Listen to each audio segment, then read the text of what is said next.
The road to nowhere. The rain came down in silver sheets that afternoon, slicing through the thick air of Atlanta's summer. The streets gleamed like glass, every puddle reflecting the bruised clouds above. A boy, barely 16, trudged along the side of Highway 285 with his backpack slung low, his shoes soaked and his eyes focused on the horizon as if it held something worth reaching. His name was Jamal King. Jamal's mother always told him, "Keep your head up, baby. Kings don't crawl." He tried to remember that as thunder growled across the sky. The wind whipped his hoodie, and his stomach growled louder. He hadn't eaten since yesterday, and not properly anyway. He was walking home from a long shift at the car wash where the tips had been bad. And the boss had been worse. That's when he saw it. A sleek, black Mercedes pulled over on the shoulder ahead.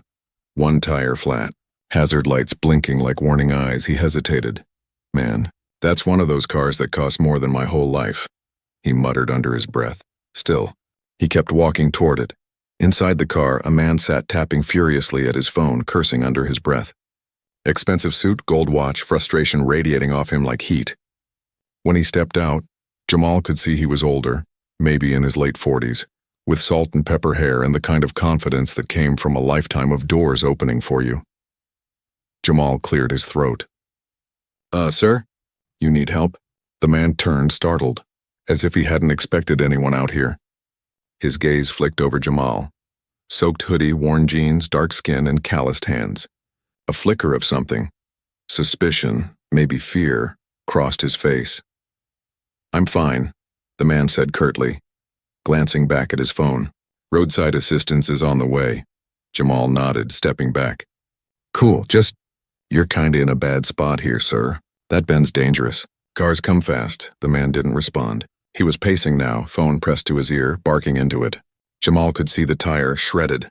The rim was almost cutting into the asphalt. Something in Jamal's chest stirred. His mom used to say that helping people was like planting seeds. You never knew which one might grow into a tree. "Sir, I can change that for you," Jamal said. "I work at a car wash. Know a little about tires." The man gave a short, humorless laugh. "You? Kid, this isn't a bicycle tire." "I know," Jamal said evenly. Still, it'd be faster than waiting in the rain. For a long moment, the man just stared at him. Then, reluctantly, he nodded toward the trunk. "Fine, the spare's in there. Knock yourself out." As Jamal knelt beside the car, his fingers trembling from the cold, he could feel the man's eyes on him, measuring him, doubting him. Still, Jamal worked quickly. The rain stung his skin. The asphalt was slick beneath his knees. His breath came in short gasps as he loosened the lug nuts one by one. He could feel the man's impatience like a storm cloud over his shoulder. But he kept working. Minutes later, the spare was on. Jamal stood wiping his hands on his jeans, his chest heaving. "All done, sir." The man looked genuinely surprised. He walked around the car, testing it like he didn't quite believe what he saw. "Well," he said at last. "Guess you do know what you're doing." Jamal smiled faintly. "Told you." The man reached into his wallet and pulled out a few bills. "Here, for your trouble." Jamal looked at the money, and $100 bill. His heart skipped. It was more than he made in 2 days, thank you. "Sir," he said quietly. The man gave a curt nod, slid into his car, and sped off, leaving Jamal in a swirl of exhaust and rain. He didn't even ask his name. That night, Jamal walked home under the bruised sky, clutching that single bill in his hand like it was made of gold. The apartment building loomed ahead, its walls cracked, windows fogged from the inside. His mother was sitting on the couch when he entered, weary but still smiling. "Hey, baby," she said softly. "You're soaked."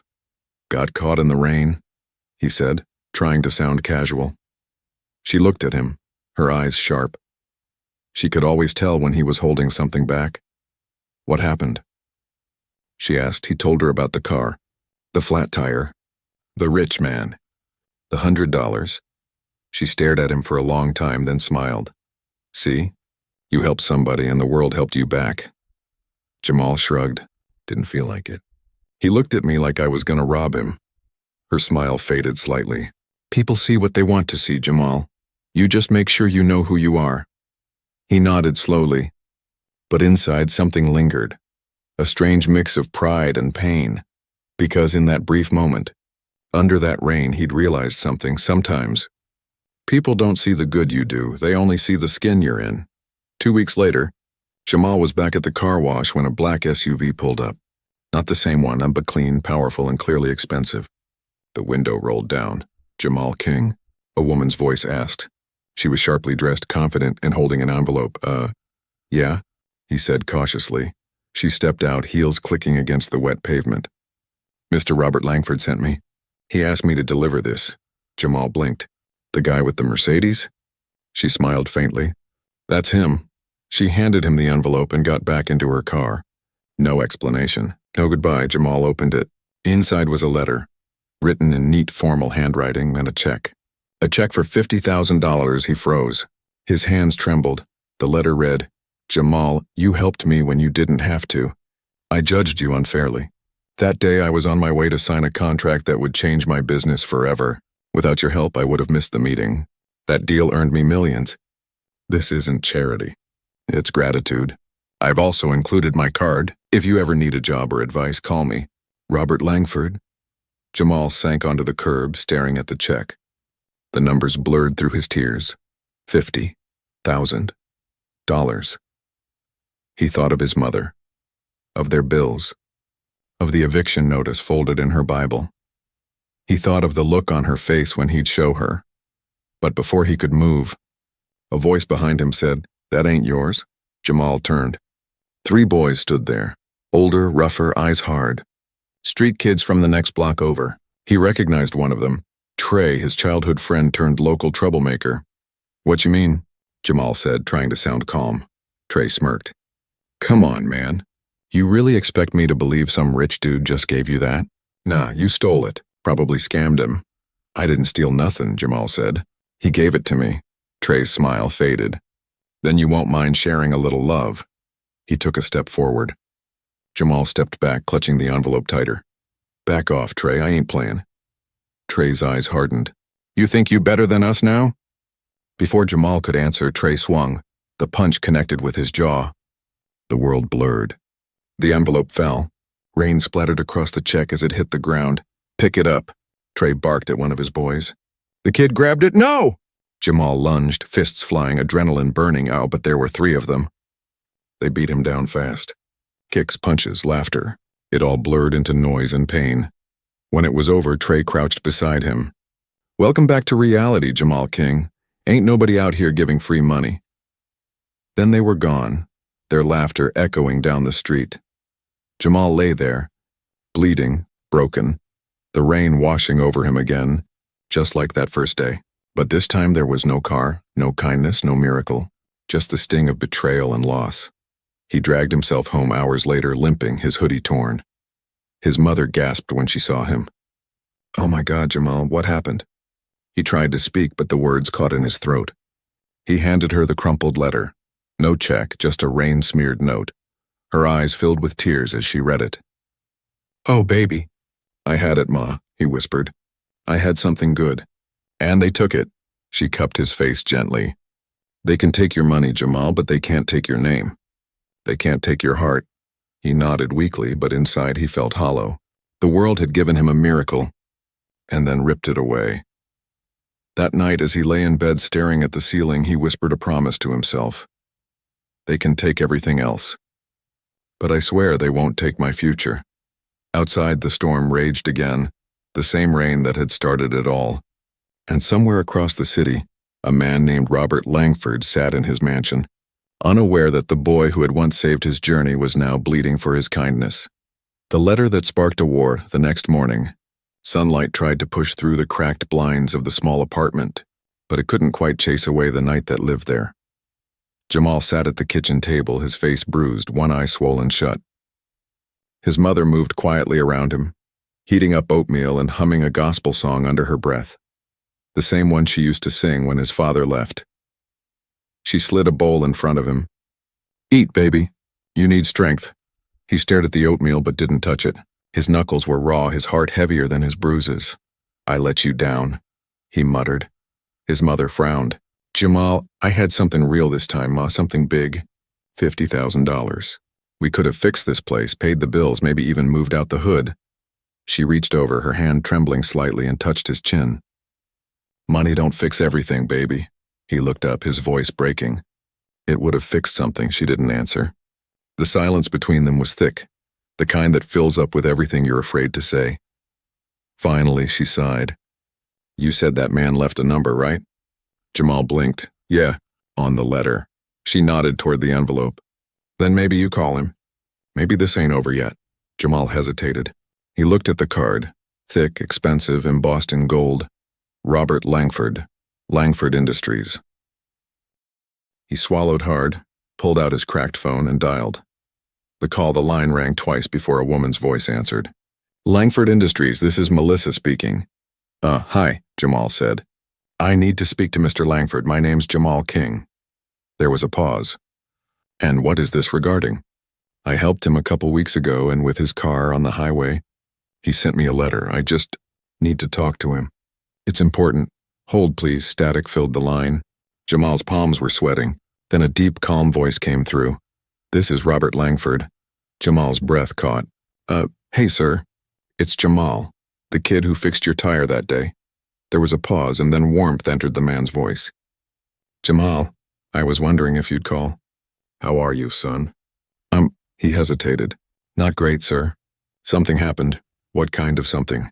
Jamal told him everything. The check, the attack, Trey, the beating, how they'd taken it all. Silence. Then slowly Langford said, Where do you live, Jamal? Jamal froze. Why? Because no one should get punished for doing the right thing. Text me your address. I'm coming. Jamal hesitated. You don't have to. But the line went dead. The arrival an hour later. A black Mercedes SUV rolled down the cracked street of Jamal's neighborhood like it didn't belong there. Because it didn't. Every kid on the block turned their head. Some pointed. Some just stared. The SUV stopped in front of Jamal's building. The door opened, and out stepped Robert Langford, tall, composed, dressed in a charcoal suit that probably cost more than Jamal's whole block. He glanced around, his expression unreadable. Jamal met him outside, still limping slightly. Sir, you didn't have to come all the way. Langford's eyes softened when he saw Jamal's face. Who did this? Jamal lowered his gaze. Ain't worth it, sir. Langford's jaw tightened. Name. Jamal looked up, hesitating. Trey Johnson. Lives down the block. But please, don't do nothing. They'll just come back harder. Langford didn't respond.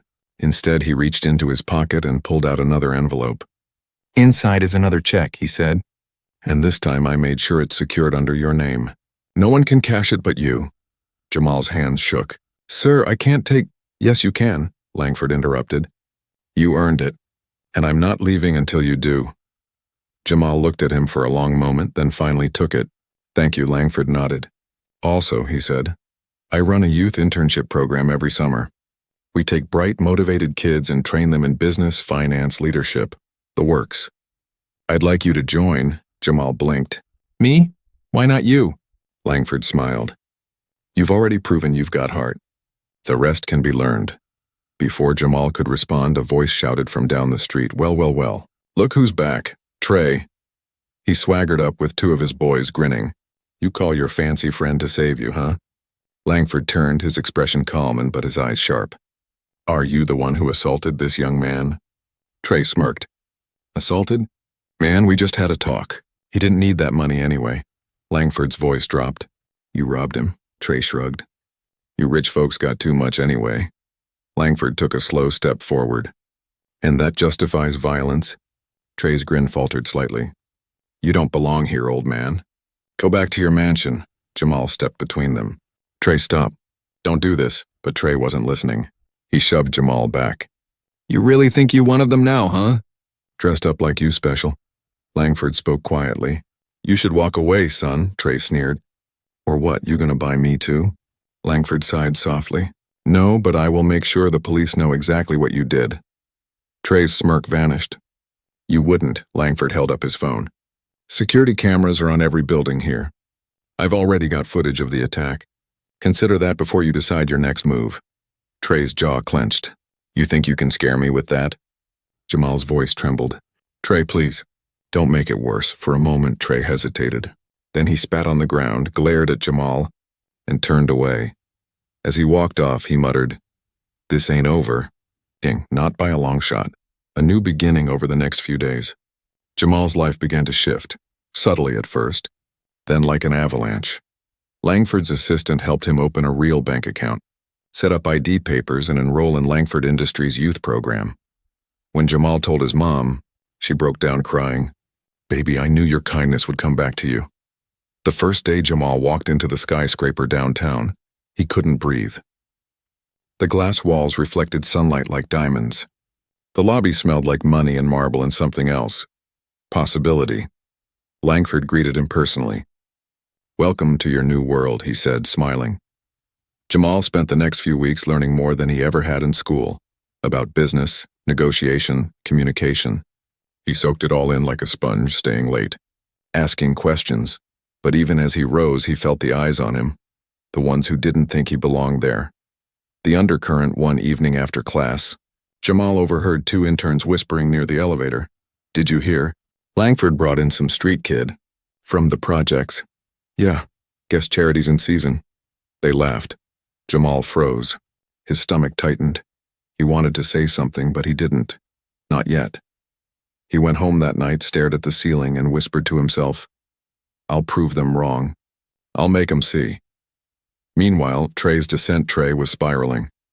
After Langford's warning, word got around the neighborhood that the old man had connections: police, lawyers, money. Trey's boys started backing off. Jobs stopped coming. He blamed Jamal. He snitched, Trey told anyone who'd listen. He think he better than us, but deep down, Trey knew the truth. Jamal had done what he couldn't. He'd gotten out, and that burned. So when a man in a gray suit approached Trey one night outside the liquor store and said, "You know that Langford kid? I might have a job for you," Trey didn't ask questions. The offer, the man's name was Victor Hale, Langford's business rival. Smooth voice, cold smile. He'd heard whispers of Langford's charity case and saw an opportunity. He slid an envelope across the table. "There's 50 grand in there," he said. "All you have to do is keep an eye on our young friend Jamal. Get me something useful, anything I can use against Langford. Emails, conversations, pictures. Think you can handle that?" Trey stared at the envelope. His throat went dry. "What if I say no?" Victor smiled faintly. "Then I'll find someone else. But from what I hear, you could use the money." Trey clenched his jaw. "You got yourself a deal." The setup weeks later, Jamal was thriving. Langford had taken a personal interest in him, mentoring him, teaching him how to navigate rooms filled with men who smiled with their mouths but not their eyes. One evening, Langford invited him to a gala, a fundraiser for youth empowerment. Jamal rented a suit, borrowed a tie, and felt like he was stepping into another universe. The lights, the champagne, the people in glittering gowns and tuxedos. Langford clapped a hand on his shoulder. "You belong here, Jamal. Don't let anyone make you think otherwise." Jamal smiled. "Thank you, sir." "I won't." But somewhere near the back of the room, Trey watched. Hidden in the crowd, a small earpiece in his ear. Victor's voice hissed through it. "Remember, we need him discredited. Make it look like Langford's been funneling company money to him." Trey hesitated. "You sure about this?" Victor's tone turned icy. "Do it."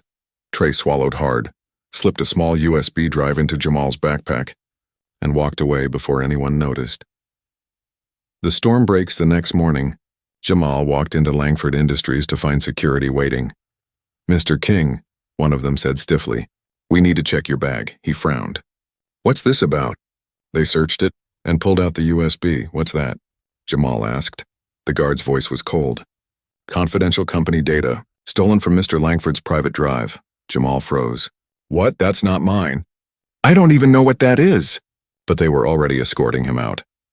Across the lobby, Langford stood watching, his expression unreadable. "Sir," Jamal called. "You know me, I'd never..." But Langford didn't say a word. He just turned away. The fall the news spread fast. Langford intern caught in corporate theft scandal. The same people who had praised him now whispered behind his back. The same interns who mocked him before now smirked openly. Even his mother looked broken when he came home that night. "Jamal, what happened?" "I don't know, Ma. I swear I didn't do anything." Tears filled her eyes. "Then you fight. You hear me? You fight back," he nodded. "I will." But as he lay awake that night, one thought echoed in his mind, the sound of Trey's laughter. And suddenly, Everything clicked. The revelation the next day. Jamal went back to the building, not through the front door, but through the alley. He waited until Langford's assistant Melissa left for lunch, then slipped inside. He went straight to the security office. "Hey," he said to the guard he knew. "You got footage from the gala last night?" The guard frowned. "Why?" "Because someone set me up." "Please, just check." After a moment of hesitation, the guard sighed and pulled up the footage. They watched on minute by minute until they saw it.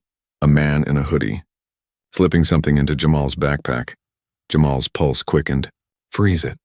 "Zoom in." The guard did, and there it was. Trey's face, Jamal's jaw tightened. "Print that for me," the guard nodded. "You're gonna need a lawyer, kid." Jamal took the print out. "No, I'm gonna need justice." He turned and walked out into the sunlight, eyes blazing with something that hadn't been there before. Purpose. Because for the first time in his life, Jamal wasn't just surviving, he was fighting back. The rise of Jamal King. The morning air was cold and sharp, slicing through Jamal's lungs as he stepped out of the apartment. The sun was climbing over the skyline, washing the streets in pale gold, but for him, everything still felt gray. He clutched the printed photo, Trey's face frozen mid-action, slipping the USB into his backpack and whispered under his breath, "Not this time. I'm not going down quiet." He didn't have money. He didn't have power. But he had the truth. And that was enough. The return to Langford Industries. When Jamal walked through the revolving doors of Langford Industries that morning, heads turned. Whispers followed him like shadows. "Isn't that the kid who—" "I thought he got fired. He's got some nerve coming back." He ignored them all. His heart hammered in his chest as he strode straight toward the elevator. He pressed the button for the top floor. Langford's office. The security guard from yesterday stepped forward. "Mr. King, you can't—" Jamal held up the photo. "I'm not here to cause trouble. But you're gonna want to see this." Something in his voice, quiet but fierce, made the guard hesitate. Then he nodded. "Go on up." The elevator doors closed, sealing Jamal in silence. He could see his reflection in the mirrored walls, bruised, tired, but unbroken. When the doors opened, Langford's assistant jumped up from her desk. "Mr. King, you can't be here. Mr. Langford is in a meeting. He'll want to see me." Jamal's voice was calm, resolute. "Tell him it's about the truth." The door opened. Langford stepped out, frowning. His eyes met Jamal's, disappointment shadowed behind professionalism. "Jamal, I told you not to come here until this was resolved." Jamal held up the photo. "It is resolved, sir," Langford blinked. "What's this?" "Proof," Jamal said, stepping closer. "That I didn't steal anything." He handed him the photo. Langford studied it. His jaw tightened. "Who is this?" "Trey Johnson," Jamal said. "He's the one who jumped me the first time. He was hired by someone trying to hurt you." Langford's face darkened. "Hired?" "Yeah," Jamal said. "I don't know who yet, but I will." Langford stared at the photo for a long time. Then he looked up, his voice low but heavy with emotion. "Come with me." The confrontation. Langford led Jamal into the conference room, a glass-walled space overlooking the entire city. Inside sat 3 board members, mid-discussion. "Gentlemen," Langford said, "we're going to settle something right now." The men exchanged wary looks. Langford turned to Jamal. "Tell them what you told me." Jamal took a deep breath. His voice was steady, but his heart raced. "I didn't steal anything from this company. Someone planted evidence on me and this man." He held up the photo. The board members leaned forward. One of them, a gray-haired man named Douglas, and frowned. "That's your street acquaintance, isn't it?" "Yes," Jamal said. "But he wasn't acting alone. Someone paid him to do it." Langford's eyes narrowed. "And I think I know who." He turned to Douglas, his tone suddenly sharp. "You've been trying to undermine me for months. Leaking numbers to competitors. Fighting every decision I make. You have the most to gain if this company's image collapses." Douglas scoffed. "That's ridiculous." Langford slammed the photo onto the table. "Then explain this." Douglas's face went pale. "You can't prove anything." Langford leaned forward. "I don't need to, not yet. But if I turn this photo over to the authorities, they'll trace the payment back to whoever funded this little setup. And if that happens—" He let the sentence hang. Douglas's composure cracked. "You have no idea who you're dealing with, Robert." Langford smiled coldly. Neither do you. He turned to Jamal. Come on, son. Let's finish this somewhere else. As they left, Douglas whispered something under his breath, but Langford didn't look back. A father and a son. They walked into Langford's office, the door closing softly behind them. Langford sank into his chair, rubbing his temples. You were right, Jamal. Someone was trying to get to me, Ron, when they used you because you were the easiest target. Jamal looked down. I knew I shouldn't have come here. I don't belong in this world, Langford stood. Don't you ever say that again. Jamal blinked, startled. Langford stepped closer, his voice firm. I grew up in a trailer park in Ohio, son. My father was a drunk. My mother worked nights at a diner. You think anyone believed I'd end up here? You belong anywhere you decide to stand. Jamal's throat tightened. Then why didn't you believe me? Langford sighed. Because I've seen too many people lie to my face for money. And because I forgot what real integrity looks like. Until I met you. For a long moment, the only sound was the hum of the city below. Then Langford extended his hand. Let's make things right. Jamal hesitated, then shook it, and in that moment something shifted between them. Not boss and intern, not rich man and poor boy, but mentor and son. The investigation over the next week, Langford launched a private investigation with his legal team. Jamal helped gather details, tracing Trey's movements, connecting dots. It didn't take long to find Victor Hale's name. Wire transfers, anonymous deposits. All roads led back to Hale, Langford's longtime rival who wanted to discredit him before a major merger. Langford's team gathered the evidence. And when the time came, they struck hard. A press release hit the airwaves like a thunderclap. Corporate rival caught in sabotage scandal. Langford Industries cleared. Trey was arrested for fraud and conspiracy. Hale faced criminal charges, and Jamal King, the boy once accused of theft, became the face of truth. The redemption reporters crowded outside the Langford building the next morning, microphones flashing like lightning. Jamal, how does it feel to be vindicated? Mr. Langford, will you be pressing charges? Jamal, what's next for you? Jamal smiled shyly. I'm just grateful the truth came out. Langford stood beside him, beaming with pride. This young man is a reminder that character is worth more than credentials. I'm proud to call him part of the Langford family. The crowd erupted in applause, but for Jamal, the loudest sound was the quiet voice inside him, the one that whispered, You did it. The return home that night, Jamal walked home through the same streets where it had all begun. The same cracked sidewalks, the same streetlights flickering overhead, but everything looked different now. He stopped in front of the corner store where a group of kids were hanging out, rough, restless the way he used to be. One of them called out, Yo, ain't you that kid on TV? Jamal smiled. Maybe, another one laughed. Man, they say you're rich now. Jamal chuckled. Not yet, but I'm working on it. The smallest boy stepped forward. How you do it? He asked quietly. How you get out? Jamal looked around. At the cracked pavement, the empty windows, the ghosts of choices waiting to be made. You don't get out by running away, he said. You get out by standing tall. By doing what's right even when it costs you. The kids nodded. Wide-eyed.